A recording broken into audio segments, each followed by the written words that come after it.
Hey everyone, Skull902 here, and today I'm going to be taking yet another trip with my memory lane buddies. It's the 10th episode! Yay! We Woo! made it to Woo! 10 somehow. Uh, but uh, I am joined here for this small milestone by my good pals, Cat Cooper and Tails the Prower 71. Hello. Hello. Olo. What's up? And today, our topic of discussion is the legendary British television series Doctor Who. Uh, I know that all of us in the call are Americans, but Kat's dad is English, so hopefully that's good enough. Uh, It is true though. uh, That's so awesome.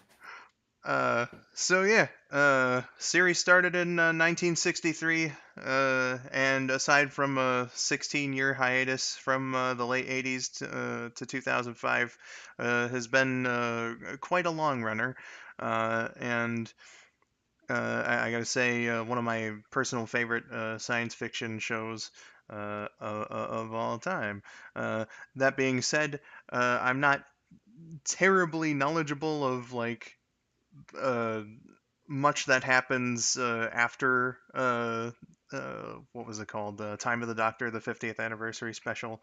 Uh, Hmm. I've heard some things, uh, but yeah. And I'm also not as familiar as I should be with a lot of the classic stuff. But thankfully, we have TTP here, and we can get into the why and how in our first segment.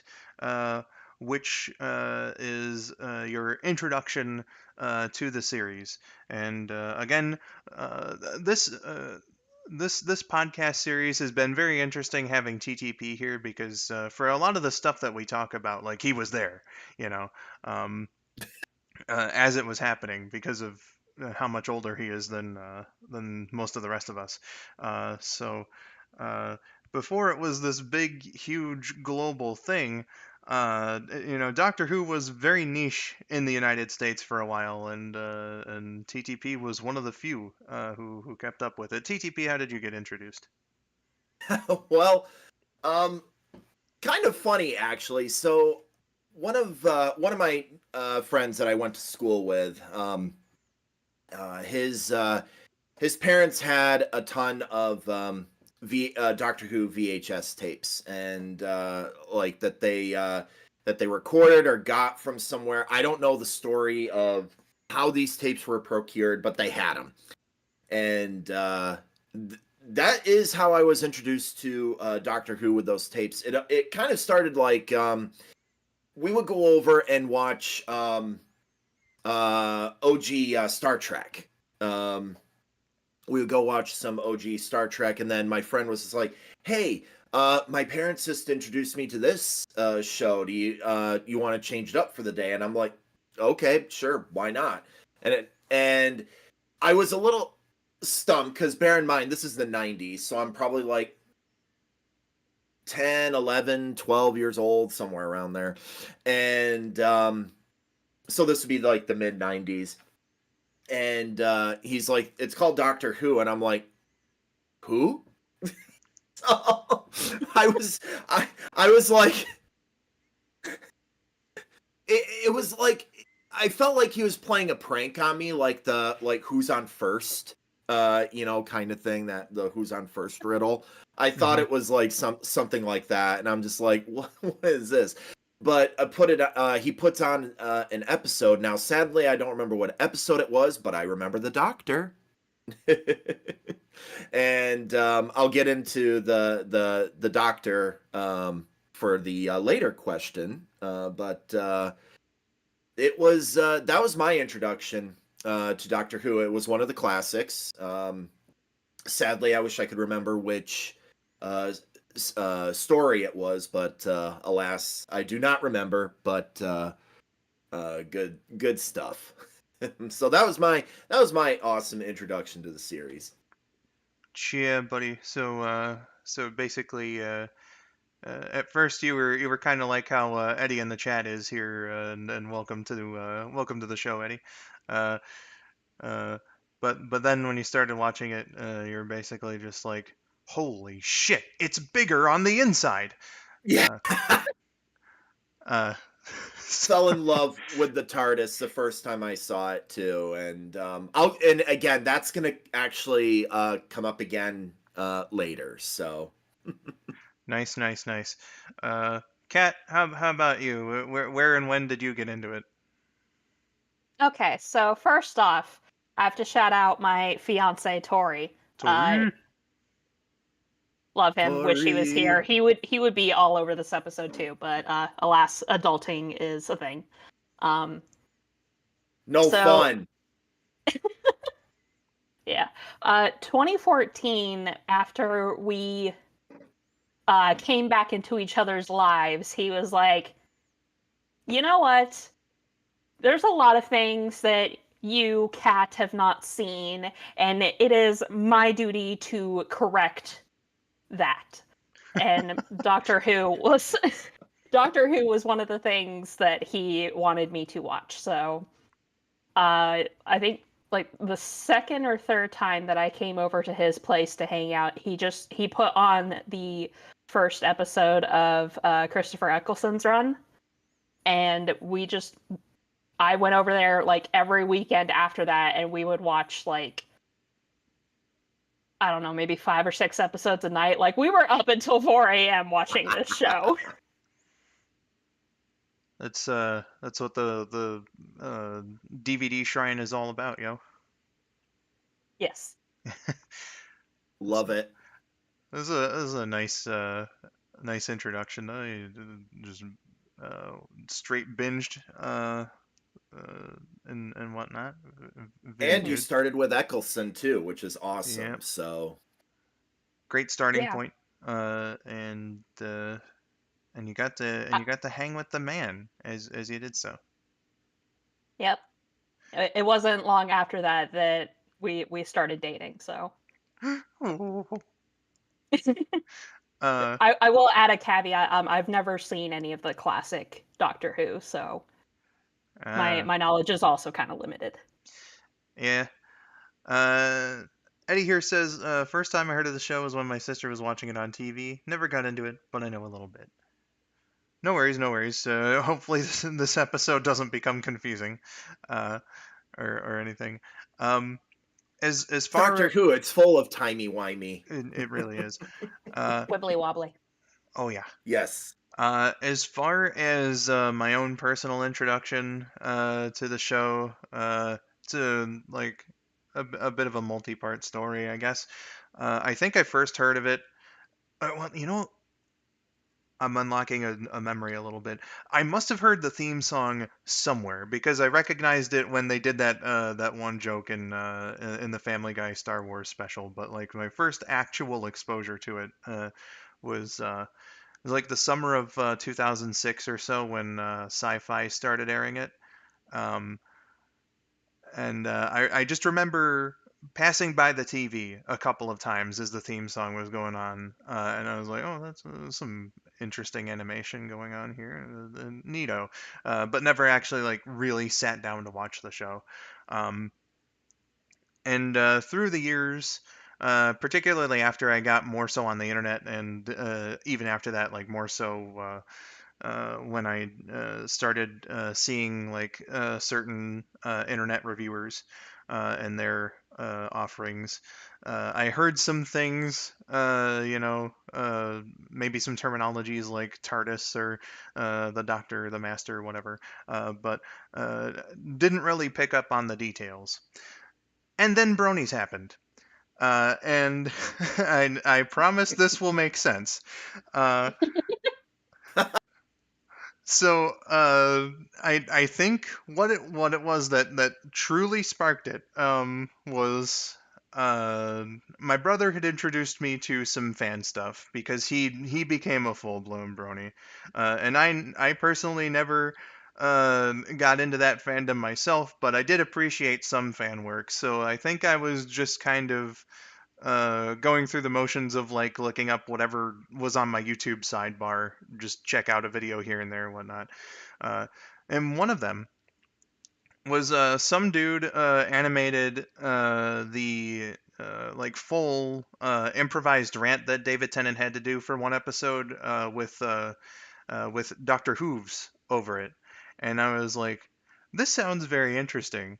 I got to look into this Doctor Who, and thankfully, Comcast, which we were subscribed to back then through their on-demand service, and BBC America had like episodes on demand, and I think it just so happened to be rotated onto series one with Christopher Eccleston, so I just got started like right from the beginning of the Davies era.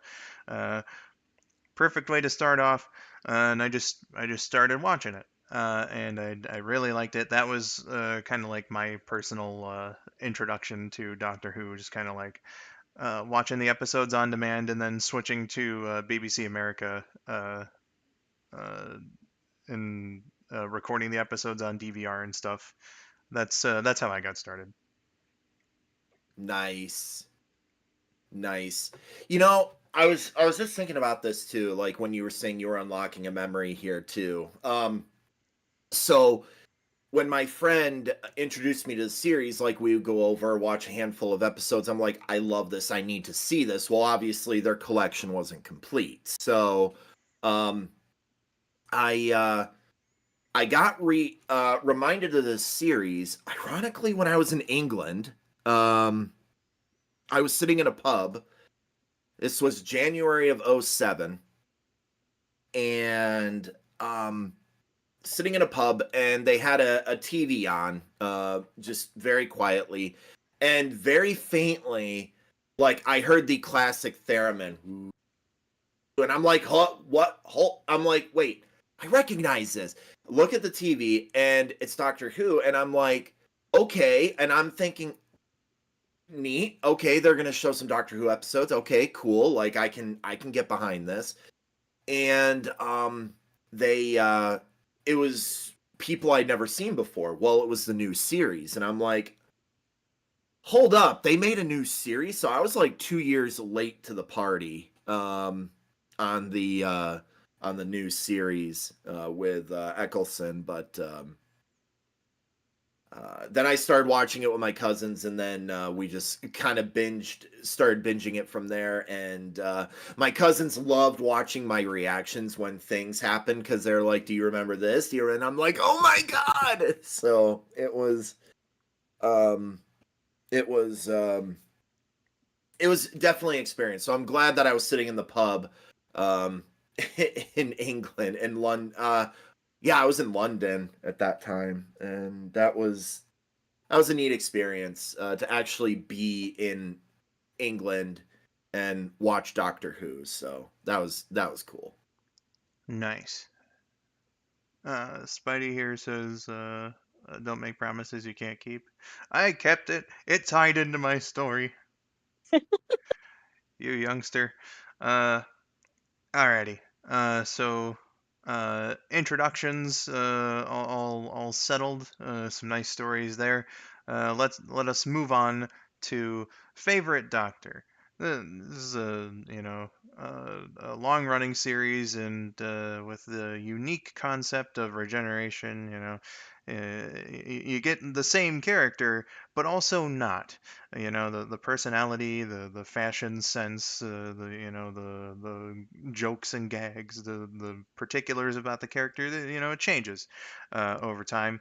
um, the question becomes, which of those interpretations, those incarnations, is your best liked? Kat, we'll start with you. My favorite is David Tennant. I I fucking love that man so much. He is great. I think he played the role fantastically, and God, it is. I have to say, it has been a while since I've watched the show. I might have to go back and just watch some of his episodes. They were fantastic. Chia, He buddy. really did embody the eccentric qualities of the Doctor, Yes. which is awesome. So absolutely, I agree with that, Kat, 100%. Yeah. Uh, I'll go next. And just say because I agree uh, to that. I haven't seen him as 14. Neither have I. But the 10th Doctor. I'm a basic bitch. That's my answer. Yeah, 10 was just a really solid run. Along you know, uh, with 9 in that first season. Uh, and it's unfortunate that we couldn't get more of Christopher Eccleston because like his doctor was really good and had like that tragic stuff going on. But I do think that you know, he walked so that 10 could run. Uh, Essentially, like we still got that tragedy and like all that with the character and all that he had to go through and everything. Um, just mostly solid stories. There was only I think there was only like one or two stinkers that entire run. Uh, uh, and uh, Man, just a really good aesthetic for the show, themes, and I could just go on and on. Very fun personality, a lot of chemistry uh, as well. Uh, I don't think it really mattered the companion, whether it be Rose or Captain Jack or Martha or Donna or Wilf or anybody else. David Tennant just has those acting chops to where he could kind of like get on with anyone, um, and that was truly something beautiful. Just a really really solid run of the show, and uh, the 10's left such an impression on me. I'll mention this because I think I've mentioned it on stream before, so it's fine. There's still a few months to get things together, and hopefully, fingers crossed, I can. But I know that the plan for Kat and Tori's wedding, if I can make it, I really want to get a replica of his blue suit, uh, and Yes. attend the wedding like that. I am going full nerd, Cat, and there's nothing you can do to stop me. Hey, I approved it the first time you brought it up. Yeah, buddy. The only thing that sucks is I don't have the hair. Mm. I, It's fine. I, It's fine. yeah, I'm gonna have to be a little different with the hair, but hopefully, fingers crossed. But yeah, just in a nutshell, great stories, great actor, great supporting cast. 10 was just pure quality. What can I say? Um, so, with that aside, TTP, we move on to you. Who's your favorite?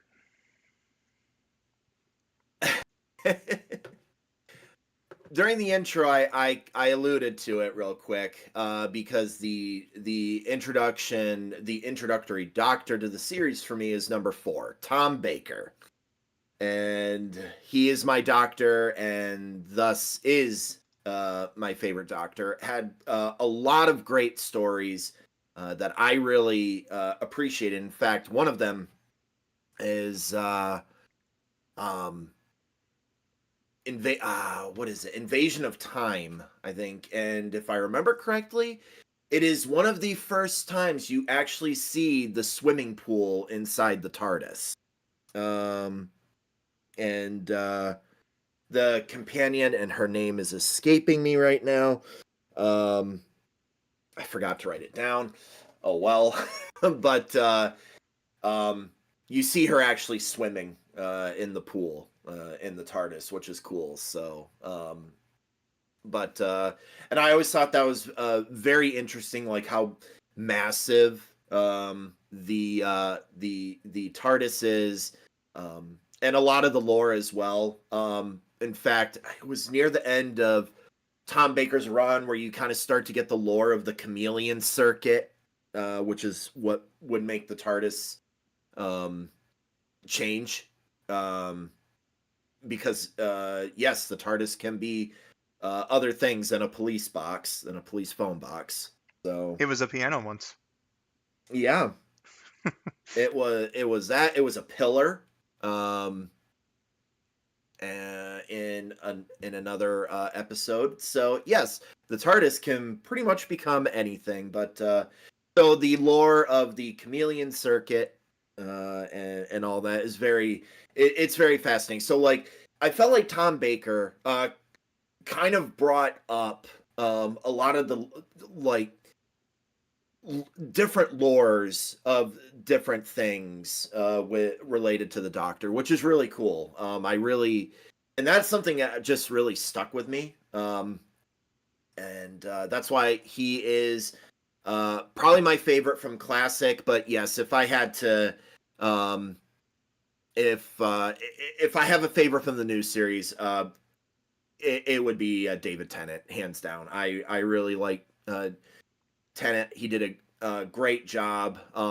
And there's more I will allude to later on in the episode here, but yeah, I I don't. You guys, both of you, pretty much hit the nail on the head in my reasons why I like David Tennant. So don't need to rehash it, but I do agree with you guys. And there you go. Cheer, buddy. Woo! Was here. Hello, hello. Says Tom Baker has yet to be beaten, the longest running actor who played the Doctor. Yeah, longest continuous run of 7 years, and TTP was bringing up, like how there was so much lore and whatnot, and that going on for that long definitely presents that as a good opportunity for that sort of thing. So yeah. Uh, much appreciation to Tom Baker. He was in all I've seen and all I've read into, iconic for a reason. Um, Yes. the Doctor is only so much by themselves.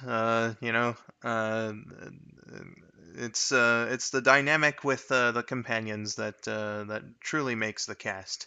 And so the question here, this segment is favorite companion. I'll start and say, probably not surprisingly, Donna Noble. My God. Hmm. Uh, Catherine Tate and David Tennant. Uh, I mentioned how David Tennant worked really well with anybody you could put him with, but Catherine Tate and John Barrowman as well were just on another level.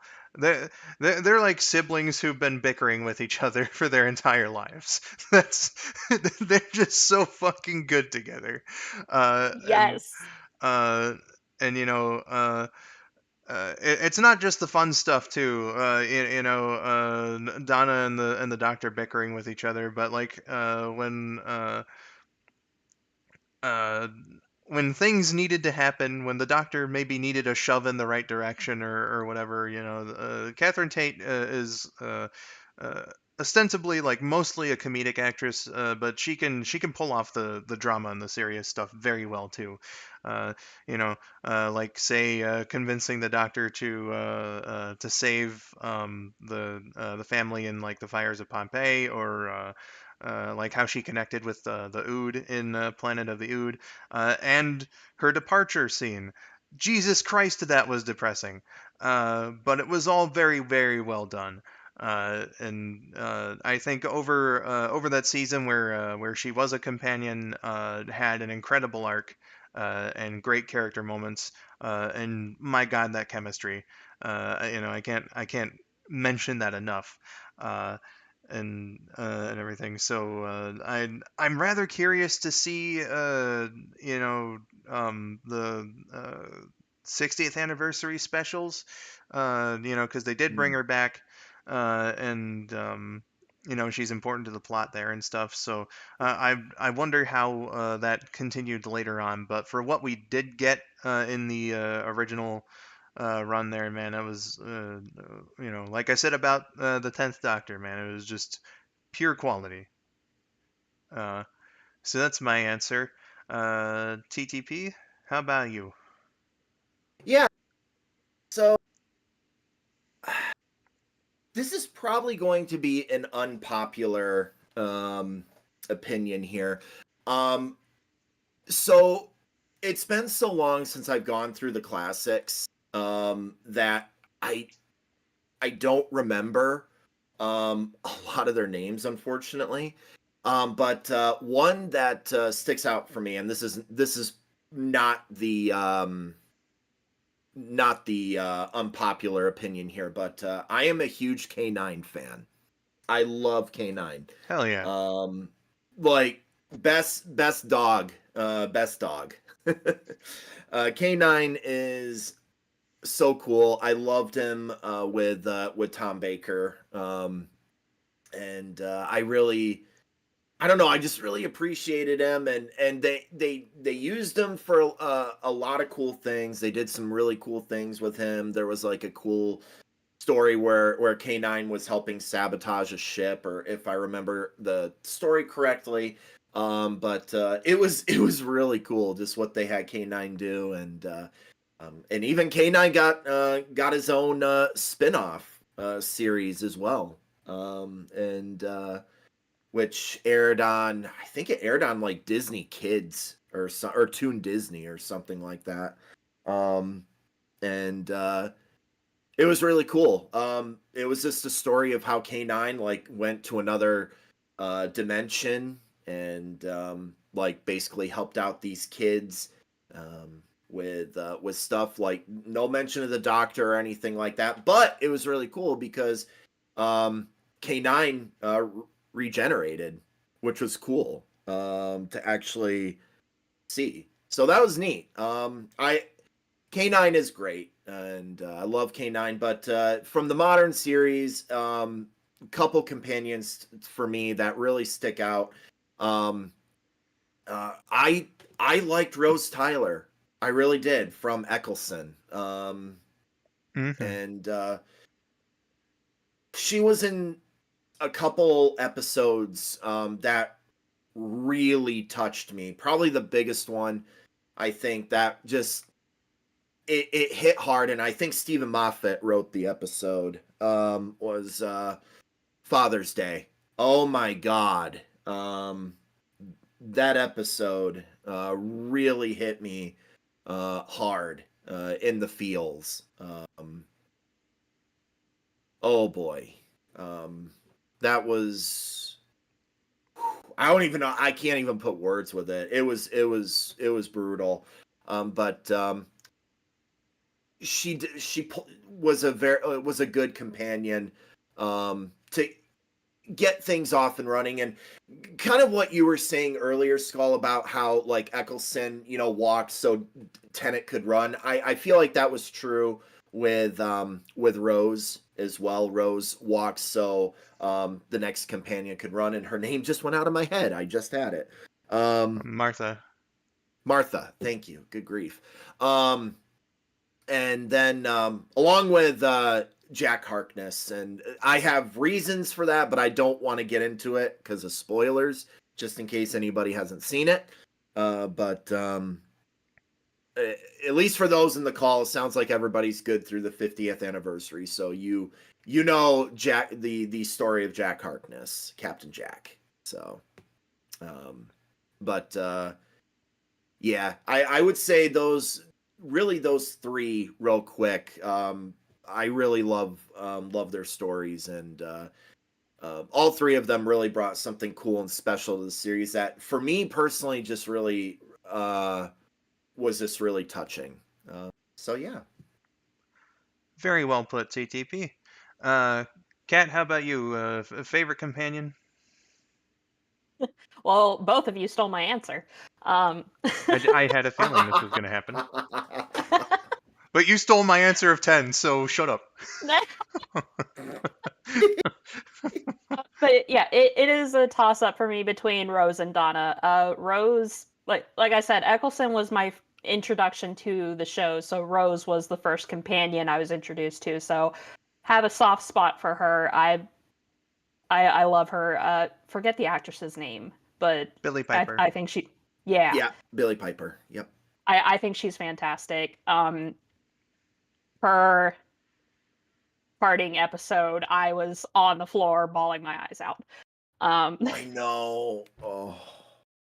and then Donna, I think you pretty much summed it up, Skull. Her relationship with David Tennant is just fantastic. It reminded me so much of my own relationship with Tori. Like some of our friends even joked that we were the group's Doctor and Donna.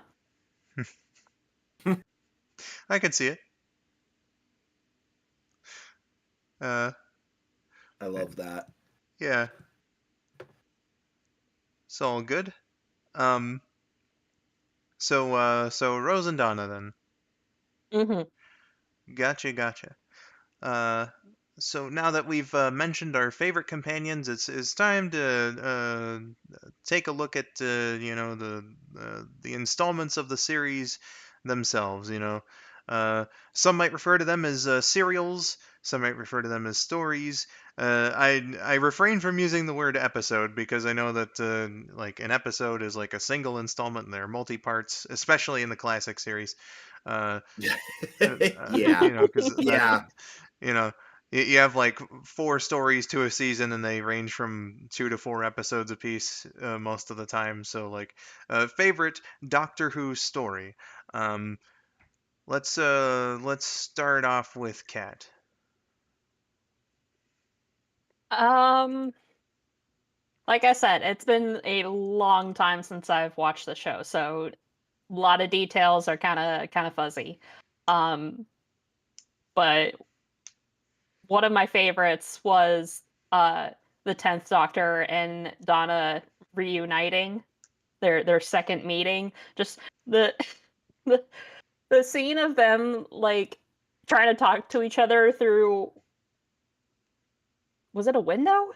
Through two windows, Oh, yeah. yeah. Yeah, they're trying to talk to each other and they can't hear each other and they're just getting exasperated with each other. Uh, I was cracking up. Um, Yeah, I'm gonna Partners in mention Crime a is a fun one. yeah, I'm gonna mention a second one. Not from David Tennant's era. It's actually from the Matt Smith era.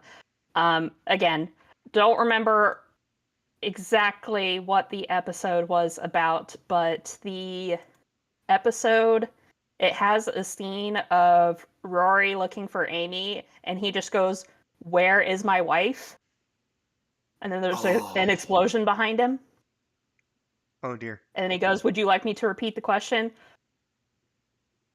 Bruh, I if that's not Tori, I don't know what is, because that that is something he would do.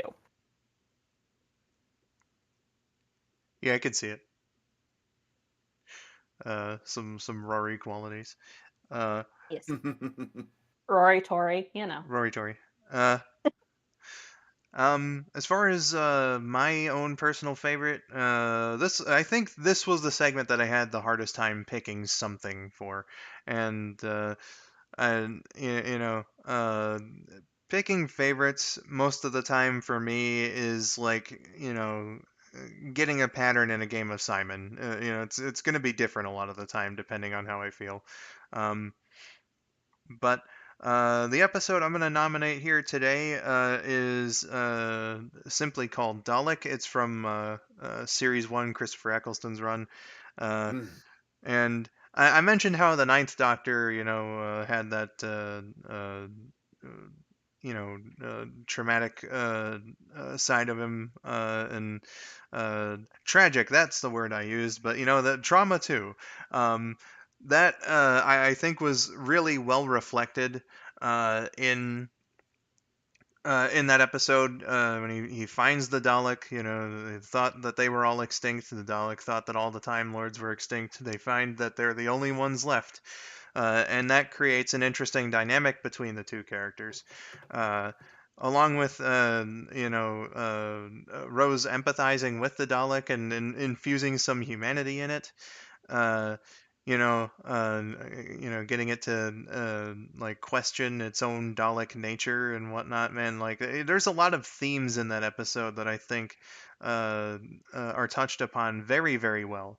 Uh, and like, For instance, how the Daleks going on the rampage, and then the Doctor, uh, basically gives it a verbal beatdown, a big long speech about how the Dalek mindset failed, and if it wants orders, then maybe it should just go kill itself. And then the Dalek just looks right at him, and or well, to the camera anyway, and goes, "You would have made a good Dalek," and that fucks the Doctor up, man. Like that is some really Yeah. good drama. Oh, Oh, it is. Oh, I know. That is Oh my oh, that is god. some incredible fucking drama. And again with Rose's side of things as well. TTP kind of mentioned how, as far as companions are concerned for the new series, she kind of walked so that the others could run. And I think she's very important, especially to the Ninth Doctor, because she kind of showed the Doctor how to be empathetic again, and not be so hardened, and whatnot. And I think that process starts with that episode. Uh, you know, or, well, maybe more so earlier in the season when he confides to her about being like the only Time Lord left and whatnot. But like it's definitely touched upon in that episode for sure. Um, so just all around, there's like really good drama themes. The cinematography was great. It had a very interesting location and sets and whatnot. Dalek was a very, very, very good episode. So that's gonna be my pick for maybe not so much favorite, but just one that I really, really like. So uh yeah. Moving on, TTP, how about you? Oh man. Okay. So, um, like you, Skull, I struggled here with this one as well. At least from the classic series, because I've got one easy one for me from the new series, and from the I'll start with that one from the new series. David Tennant's episode. I guess for the new series, I can call them episodes, but yes, classic series. You know, it's serials or stories. You know, so yeah. But Gridlock, I love Gridlock with David Tennant, and that um, gosh, I don't. It's one that I always come back to, um, and that I really enjoy. Um, it's also you start to get a little bit of the lore for the Face of Bo, um, and gosh, just I I don't know what it is. Like, can you imagine being trapped in your car for like 26 years? Like Yeah. just perpetually on the road, literally for like 20 something years. Um that's crazy. The cars are cool, like really high tech. I mean, they make their own food, their own water and things like that, but oh my gosh. And there's that one couple that had kitties. Yes. Yes. Oh. Not to distract from your reasonings or anything, but like a little small fact. Apparently, there was one kitten that decided to get like particularly attached to David Tennant, and he ended up adopting it. Yes. Oh my Uh, gosh, I forgot about that. Thank you. that's an adorable story. It is. I love it. But That's that's cool. please continue.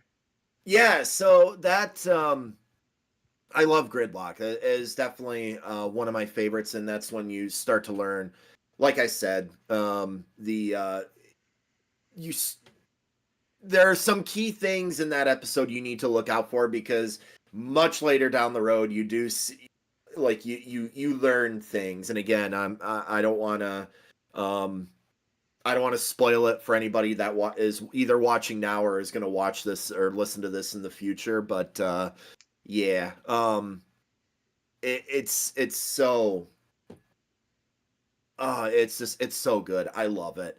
From the classic era, um, I Oh my gosh. I love the Invasion of Time story with Tom Baker. Again, I alluded to that earlier because it is one of the first times you see the swimming pool and the TARDIS.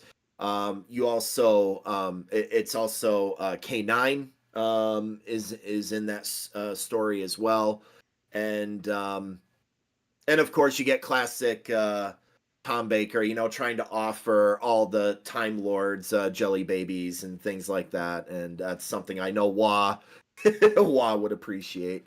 But yes, gosh, I do love that series, and you kind of just I don't know what it is like you really get to experience the pompous attitudes of Time Lords, which always makes me smile. But they're like it's like they're sitting on this high horse. They're all high and mighty, and yeah, they're just and you yeah it's it's so good. It's so good. And I'm kind of stumbling here because I'm thinking, and my mind is like, I could keep going, but I don't want to spoil it for anybody, like in case anybody wants to dive into the classic, in the classic series. But it's so good. But another one here, jumping way back, going back to the beginning here, I have to talk about William Hartnell a little bit here. Um, uh, the Daleks series. The Daleks are probably my favorite antagonists in the Doctor Who series as a whole. I love the Daleks. Skull, you alluded to Christopher Eccleston's Dalek episode. Hmm. Um, that was an episode that my cousin was really excited to get a facial reaction from me because when the Doctor walks into the dark chamber there and he just starts talking like to an alien creature, and um, he's just like talking calmly, and he's like, you can relax on the Doctor, and all of a sudden you just hear Doctor, and I'm like and then the Doctor, and I'm like, fuck no, are you serious? I'm freaking out, like, and I'm looking back at my cousin like with this shocked Pikachu face because I'm like, you got to be you got to be kidding me. And I'm freaking out like that whole episode. I'm losing my shit. And he's my cousin is just watching me and like laughing at me like while we're watching this. It was so funny. And just because I'm like, oh my god, because I've seen the classic series and like so like I know the history of the Daleks and things, and just seeing them come back, like, because I thought they were gone from the Great Time War, um, and which is something you don't really see on camera. You see like the things like alluding up to it and part of it, but you don't really like get the finite conclusionary. Um, yeah, you don't really get the conclusion of like the last great time war. So it's it when I heard the Dalek, I'm like, are you kidding me right now? I was totally shocked by that. But back to William Hartnell. That's like one of the first antagonists that we see in the series is the Daleks, and oh my gosh, I saw them. I'm like, okay, these guys are cool. I like these. So I had to throw that in because the Daleks is what really pulled me hard into the series as a whole. Very nice. Very nice. Uh, not to rag on my answer for any longer than I need to, but as you were talking about that scene, I only just thought of something like right here during this conversation that I never thought about any of the other times I saw that scene or the episode. Uh, When the Doctor approaches, the lone Dalek, and whatnot, all you see is the blue light. And like, Mm-hmm. I don't know if they advertised the Dalek's appearance necessarily before, so I don't know if it was spoiled for audiences like going into the episode when it first aired or anything. But let's assume that you don't know what the alien's gonna be. The only thing that you see is that blue light, and the Daleks never had that before the modern series. So I think it's actually pretty ingenious that they did that. That the only thing you see is that light, because at that point in time, for all you know, it could have been anything. Uh, Mm-hmm.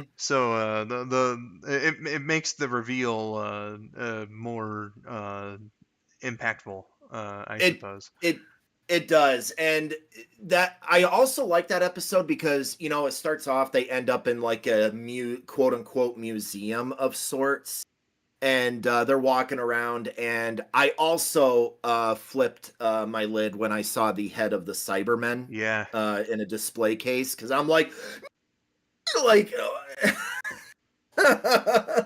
because I loved the Cybermen as well in the classic series. So I was so excited to see that. I'm just like, oh my god. And that was holy crap. That was so it was just so good. And seeing the Cybermen and you talking about the Dalek with the light and stuff, Skull. When I saw the Cybermen, like I'm thinking, I kept thinking to myself in my head, like, where's a Dalek? Like I was like hoping a Dalek would make an appearance, but I didn't expect it in that way because, like, that episode was definitely eye candy for those that were watching the classic series.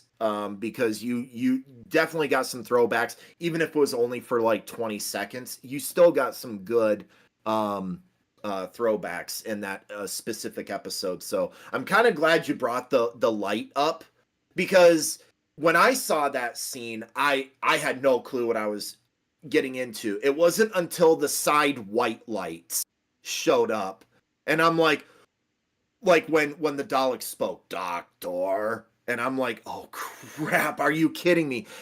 And then when the lights came on and you just hear exterminate, and I'm just oh my god, like so yeah. I just wanted to chime in on that. I do have to cut my point down a little bit because I did also realize like the episode's fucking called Dalek and would have said that in the title screen. So, uh, I remember uh, seeing the- that though. I mean, maybe so many people were just vibing with the theme song that they didn't look at the part where it says Dalek written by Russell Davies. Uh, Hold up. You actually said something that jogged my memory. My cousin had me not look. oh, He had me cover my eyes. That's it. That's it. That's why I didn't. When I watched it initially, he had me turn away or cover my eyes or something. I don't remember which, but that's why I didn't see it. So gotcha. Um, and then for Kat, related to your answer, Wa was asking if that episode with Rory was A Good Man Goes to War. Was that the one? I think that's the one. Like I said, it's been a long time since I've watched it, so I don't remember what it was called. But that sounds right. Gotcha. Okay, so that was a lot of time uh, examining the sorry. stories of our favorite episodes and whatnot. Uh, But one thing that Doctor Who is definitely recognized for is definitely the like horror aspects, scary monsters and all that sort of stuff. Uh, so our next segment here is something about the show that freaks or freaked you out. Uh, and I'll start things off here by mentioning a couple different things. One of which is kind of indirect as it relates to the show, not really something from the series itself. But TTP as a tech guy, you might know what I'm about to talk about. Uh, In 1987, in the Chicago area, someone who has yet to be revealed decided that hacking the airwaves would be a cool thing to do. Mm. Uh, Mm. Mm. Mm-hmm. and so, like, I think I learned about this incident while reading about Doctor Who on Wikipedia. Uh, like, it's just some dude in a Max Headroom mask and whatnot. And I saw the still on Wikipedia, and that already like freaked me out. It was very unsettling. But then years later, when I ended up seeing some footage from it, and like the like metal plate that they use to replicate like the moving lines in the Max Headroom videos and whatnot, it was actually very well done for practical effects uh, and whatnot. But it's just such a fucking bizarre video.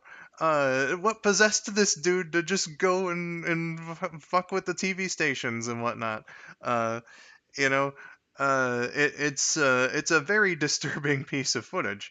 Um, and so uh like as it relates to Doctor Who in the US, like Doctor Who's very limited exposure mostly came on PBS, and there were a lot of fans who were involved in tape trading um, at the time, so plenty of Doctor Who fans were recording when the incident happened, and that's where like the full audio and like just the entirety of the tape comes from, uh, because Mm-hmm. like the person in control of like the transmitter or something was like taking a piss or some shit.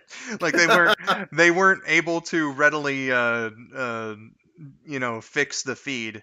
Uh, until the hacker decided to, stop hijacking it. Um, but so like most of the video sources of that incident come from Doctor Who fans who happened to be recording at the time. Uh, but yeah, just so fucking freaky. Though I do say the earlier incident where like he interrupted like NFL coverage. For a few seconds without audio. I do love that when WGN got control of their feedback and whatnot, the studio host was just kind of like, if you're wondering what that was, we don't know either. Yeah.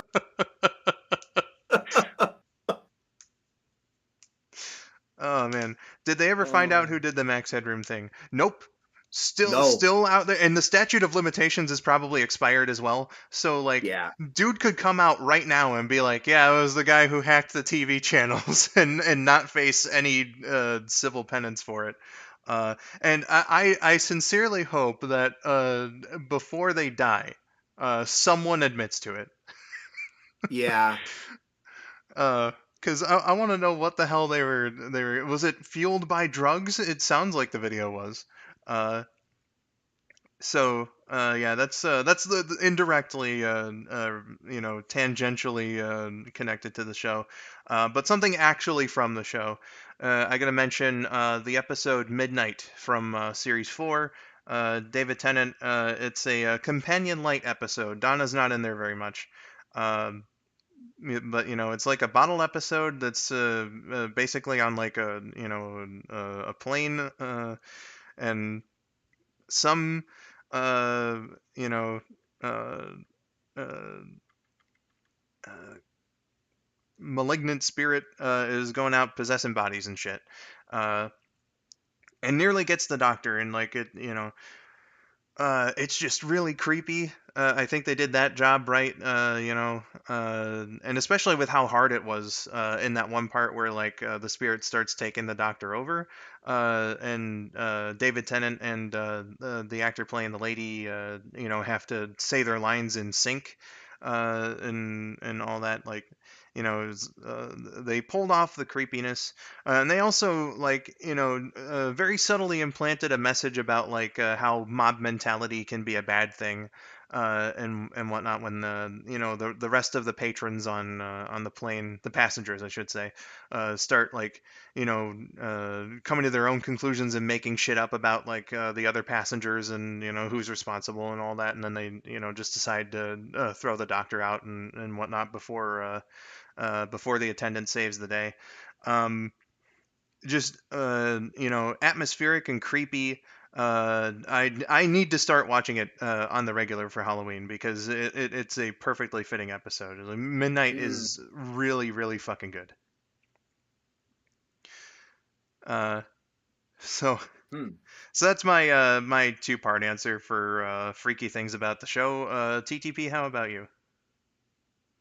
Um, First of all, I have to acknowledge this, Skull. I'm so glad you brought up the Max Headroom thing because like that's something that pops up in my feed periodically, but for some reason I always forget that happened like during a Doctor Who episode, so or series I should say. So that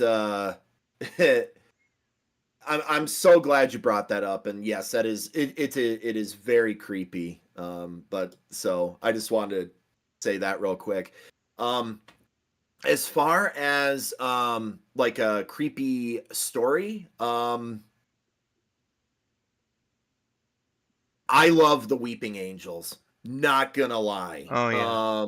Oh my god, like I don't know what it was, but I did not want to close my eyes. I did not want to sleep that night. It also didn't help that somebody actually made a Minecraft mod where they took the Minecraft creepers and turned them into weeping angels. And like if you would pivot or turn away, they would come up to you. So in order to like actually like get away from them, you would have to like look at them and run backwards.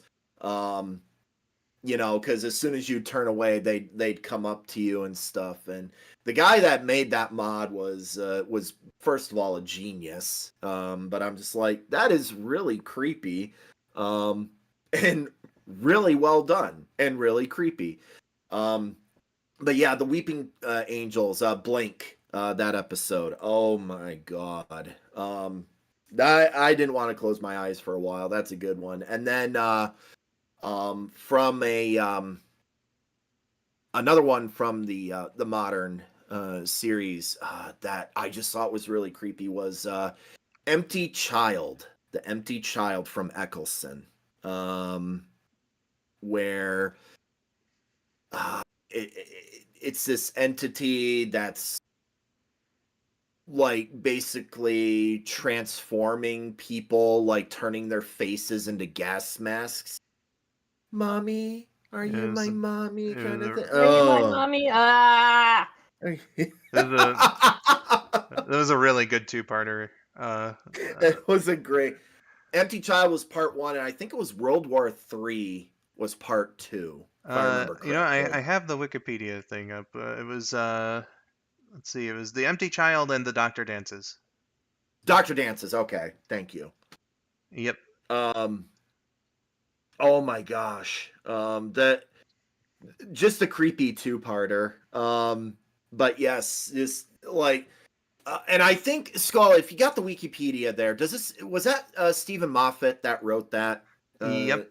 That was Stephen Moffat's first two episodes for the modern series, and apparently that's what got Russell T Davies like kind of like got Moffat into Davies' favor because Davies thought that the scripts were so good that even as showrunner, like Davies made zero changes to them. Uh, so those are two quality episodes. Really good. The story with some it's got a creep factor and there's some twists and turns in there as well. Uh, Yes. and Yes. that's where Captain Jack debuts. Uh, Mhm. you know, just a good story there set in World War II. Uh, Yes. It's And so good, and I'm glad you brought that up, Skull, as well. Like with our introduction to Captain Jack, and oh my gosh, geez, yeah, it's and the creep factor, like you were talking about Midnight there for Empty Child is right up there for sure. That is actually a two-parter that I come back to around Halloween, for sure, just because of the creep factor. I think it's so good. It's really good. And yeah, Moffat just knows how to write Doctor Who episodes. And sadly, I think Moffat is done now. I think Moffat retired. Um, he he uh which is, he came back for some stuff for the second Davies run. did So he? Okay, yeah, okay, so he left as showrunner in 2017, and then when Davies came back, I'm certain that he did like an episode or two so far. So he's okay. he's come back, and like I'm not so crazy about like his run as the showrunner from like his second season onward, but he did have some bangers in the Davies era, and I do think that Matt Smith's first season was uh, just as good. Uh, but Yeah. uh, but yeah, those two episodes, man. Yep. If there's something I can say about those two, actually, when the 50th anniversary was going on and BBC America was doing like these spotlights of the Doctor, uh, unfortunately, I didn't get to catch all of them. I did see the first Doctors, and the Aztecs, along with the 1996 movie, are like the only full classic stories that I've seen. Unfortunately, the Aztecs is really good, uh, but like when they get to the Ninth Doctor, I always thought it was like a little disrespectful that they show like his regeneration story, which is also good. But it's like you have the empty child and the Doctor dances right there. It fills the time slot and like it's a full Ninth Doctor story. Just show those two. Right. Uh, yeah. Um, Oh, but Kat, we have been neglecting you for too long. What is what is your creepy, freaky, oh no, spooky aspect of the show you'd like to talk about? Normally, I'm not someone who is bothered by horror and creepy and stuff like that. Like, I'm sure, Skull, I've told you the story of when Tori took me to see, was it the Evil Dead remake?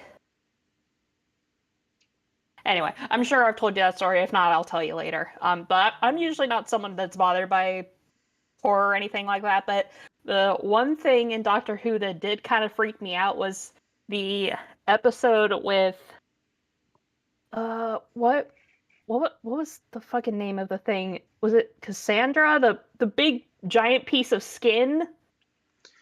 Oh, yes. Yeah. From the are you talking about from the second episode of Eccleston there, like End of the World or something yeah, like that? end of the world.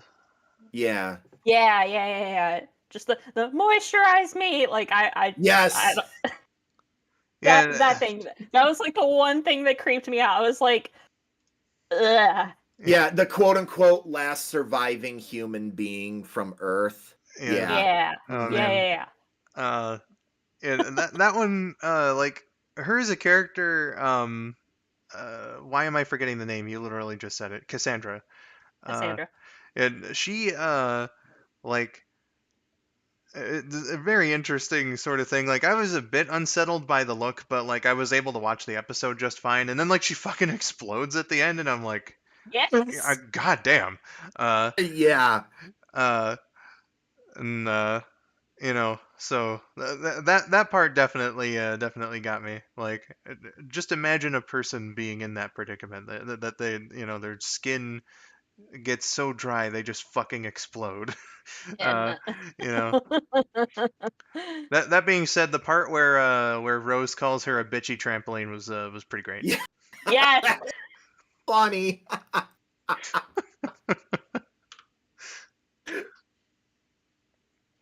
Um, Uh, I think that line made it just like I was able to watch the episode, just unsettled by Cassandra, but that fucking line was great. Oh yeah. Uh, so we got creepy, super unsettling Max Headroom for me and Midnight for official material. We got Empty Child on TTP's perspective, Cassandra on Cat's perspective. Um, so yeah, uh, good stuff. Good stuff. There was oh god, there was something I was reminded of in terms of the Headroom incident. But you know what? Uh, oh right. Yeah. Uh, Oh, you know what? Wah has an answer there for freaky stuff. He says, "Love and Monsters is freaky because of the Absorbaloff." Yeah, Oh, that was, yes. when I was looking through the episodes earlier. Actually, I hovered over Love and Monsters on Wikipedia, and like the image that you get in the preview is the Absorbaloff, and I was like, God, that's grotesque. That's so gross. uh, oh man, I love that the kid who won the contest for the design was disappointed because the monster wasn't bigger. um, but as far as the Max Headroom thing, what I think just a little bit made that creepier for me personally was I think I was either home alone or the only person awake. I was like sitting there on my computer reading it at Wikipedia at like 3 in the morning. So best atmosphere to get creeped out in. Uh, Always a great time to read things on the internet. Oh yeah. Yes. So like the screenshot that they have of the guy in the mask, that unsettled me and whatnot. And normally I would have like shooed my cat away when she tried to like get up on my lap while I was on the computer or whatever. But I think the memory is very fuzzy, but I think she sensed that something was going on and just kind of like stayed by me. And I was like, you know what? I need the companionship. Aww. Uh, so that's one of the other things I remember about it. Um, our final uh our final segment, aside from the fan questions, but we don't have any fan questions, unfortunately. Um, is favorite version of the theme. So this should be a pretty quick one, but a nice note to end off on after being after talking about being creeped out. Uh, the theme song, Jesus Christ, is it one of the most iconic in all of television Oh, history? And much like the Doctor, there are plenty of versions of it. Um, so We'll start with Kat. You can do music. You have the most valuable opinion on this matter. Thank you. Um, I had to think about this a little bit. Like I said, it's been a long time since I've watched the show, so and I didn't have a whole lot of time to actually like go through and listen to like the different versions of the theme song. But um, this might be a little bit of an unconventional answer. Skull, I'm pretty sure you know this. Tori and I are kind of metalheads. Well, I for one cannot believe. But yes, Yeah, Tori and I are metalheads. There is a guy on YouTube. I think his actual name is Eric, but his YouTube channel is 331 E Rock, oh, the and he blank meets metal dude. yes. Yeah, So I found the Doctor Who meets metal. I'm not going to play it, obviously, but if anybody wants it, I'll put a link to it in the comments or something. But yeah, I love his Sonic meets metal cover. I love his Doctor Who meets metal cover. He's fan fucking tastic. yeah. He and some other guy did a really fucking amazing cover of "Take on Me" that I love and haven't listened to in a very long time. awesome. So that metal cover then. Yep. Cool, cool. Um, TTP, your take on like which version of the theme song you like the most?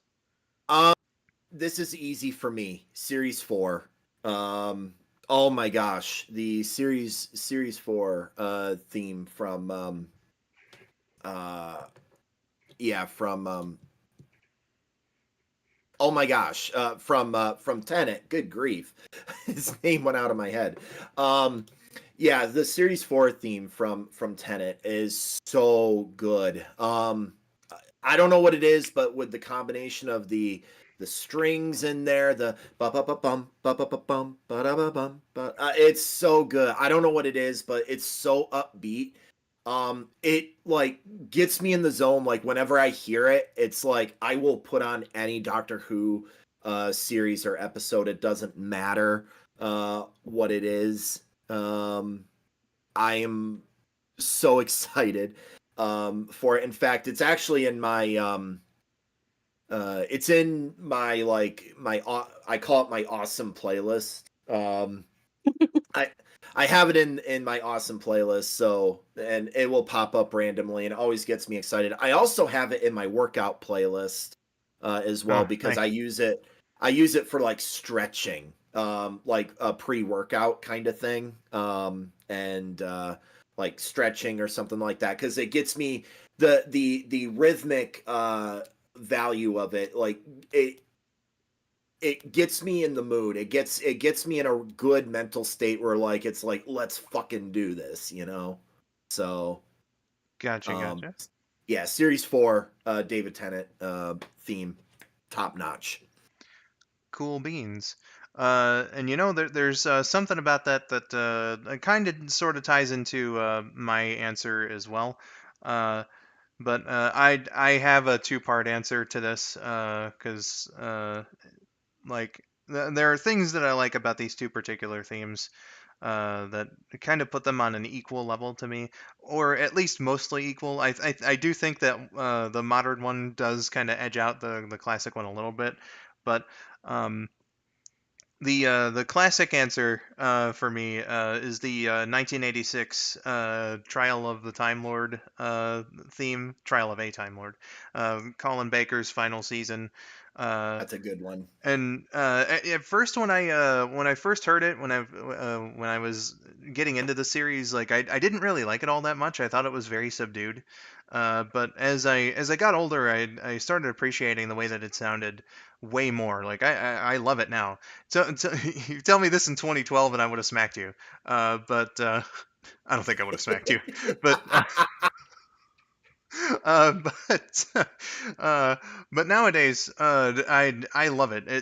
Uh, it just sounds really good and thematically fitting for not only what was going on in the storyline of the show, but I think the show itself as well, because Doctor Who was in a very precarious position in the mid 1980s. Like it had gone on a year and a half long hiatus. Uh, Forced by the BBC, and the show was very much in danger of cancellation. I think that the theme song kind of speaks to the state that the show itself was in at the time. It sounds melancholic, it sounds woeful, but it still sounds like Doctor Who as well. Like it just there's something sad and desperate about it that I think.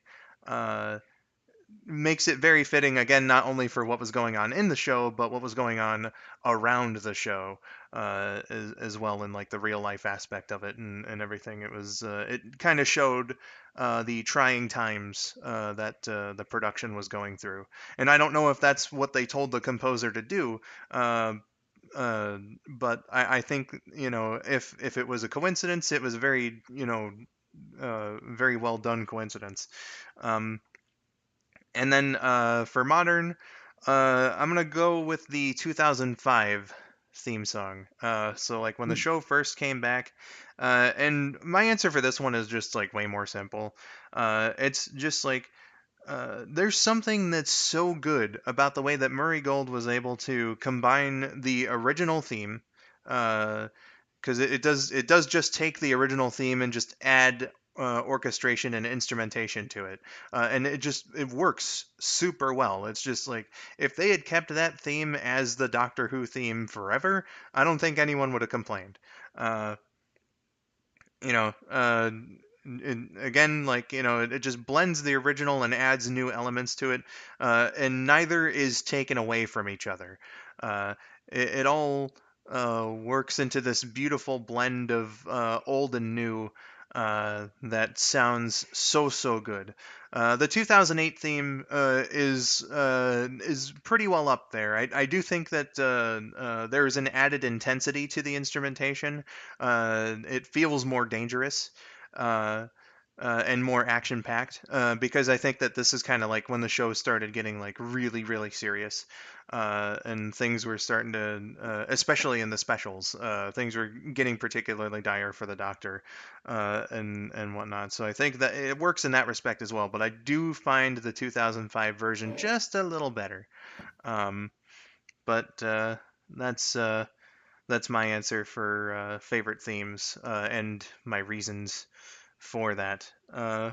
Wah here says favorite is the one from the '96 movie, and that was a pretty nice uh, uh, orchestrated version of it. It does That's the one I think that pops in my head the most, actually. Uh, Hmm. just like the big bombastic version of it from that movie. So definitely not a bad choice whatsoever. Uh, Mm-mm. And now, this would be the fan question thing, but none were submitted in the post. But we do have one from Wah here, so this is a perk if you are a Memory Lane Buddies viewer channel member. This is one of the things that you get to do when we decide what the episode is going to be. Uh, you get an exclusive question that will be asked or answered rather during the show.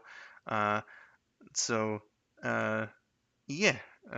Again, we always, except for that one time that I forgot, and I sincerely apologize for that. Uh, Whoops. but we do usually, when I'm not being stupid, put out a post when we decide what the episode's going to be and say, hey, if you got a question, ask it right here. But uh, we got this one from Juan in the chat here, so this will serve as our viewer question this time, and that question is, what is your favorite TARDIS interior? And for me, I think it's just got to be what I came up on, and the ninth, 10th Doctor era TARDIS interior. It just, you know, I do think it looks the most unique out of all of them. Um, with like the sort of choral uh, inspired design and whatnot. It had very nice mood lighting. Uh, though apparently the console was a bit of a bitch to try and work with, and by the time that they'd switched out, the only thing that was actually working on it was like a single lever. Uh, so the props weren't all that uh, stable on it, but it just was a really good look, you know. Um, but there are plenty of great TARDIS interiors, methinks, and perhaps either of you two have one of the other ones in mind. Uh, Kat, let's hear from you. My answer would have to be the same. That's the only one that I'm familiar with. Alrighty. And All good. short, sweet, and to the point. TTP, how about you? Yeah, I think one of my favorite I Invasion of Time from Tom Baker, that series. Like I said, I think it is one of the first times you actually get to see the swimming pool inside the TARDIS, which is really cool. It's neat. You don't see many of the rooms, but at the end of Tom Baker's run, I believe the series is called Logopolis. or yeah, Logoopolis or something like that. Um, but you do get some pretty cool views from inside the TARDIS. There's like a I don't remember the whole story, but for some reason, like um, you get to see like different perspectives of the TARDIS interior because it something dimensionally happens, and then all of a sudden, like a TARDIS appears inside a TARDIS, and it appears inside another TARDIS, and so on and so forth. Um, and it kind of messes with your head and your perception of reality. Um, and that always stuck out to me. But I loved the interior. It's a very clean interior, super clean. I really like it. I think it's cool.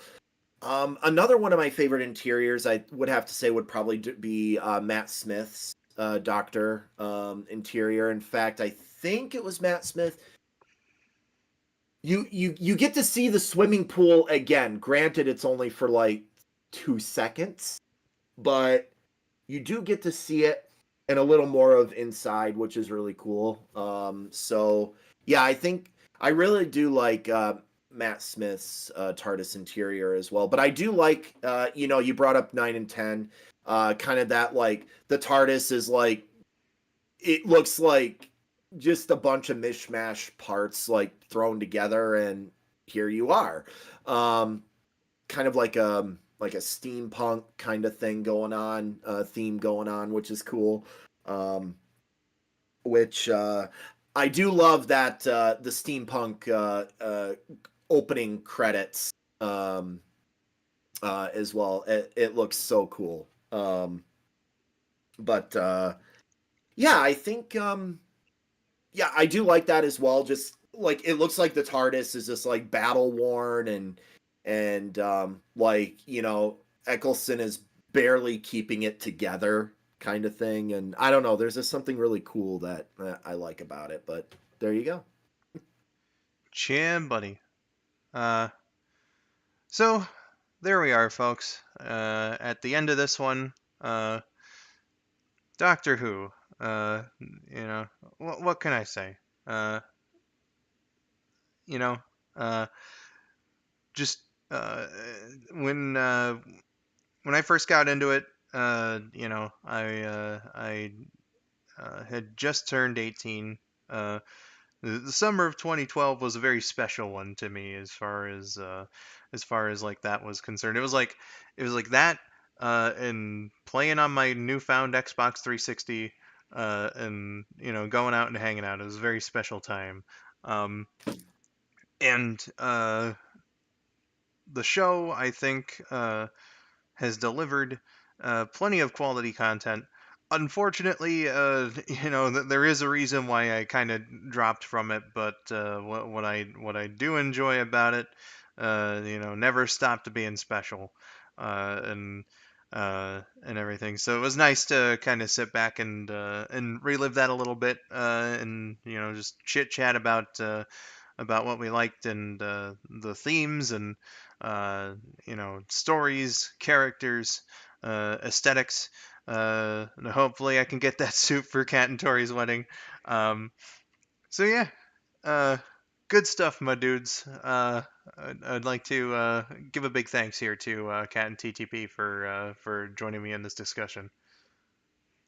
Well, thank you. Yeah, thanks for having us. Cheer, buddy. Uh, so, just to wrap things up here, if you would like to see Memory Lane Buddies live, uh, it's $5 a month. The price for a monthly channel membership at the Memory Lane Buddies viewer level. You get access not only to the live session of the podcast. You can also interact with us in the chat. You uh, in odd numbered months, you vote for what episode we're going to be doing, and then even number months, we do the episode.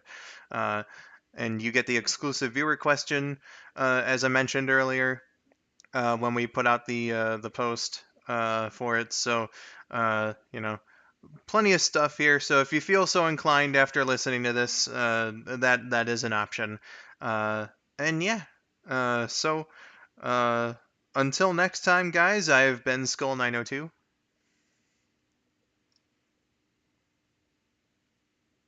Been Tales of Power 71.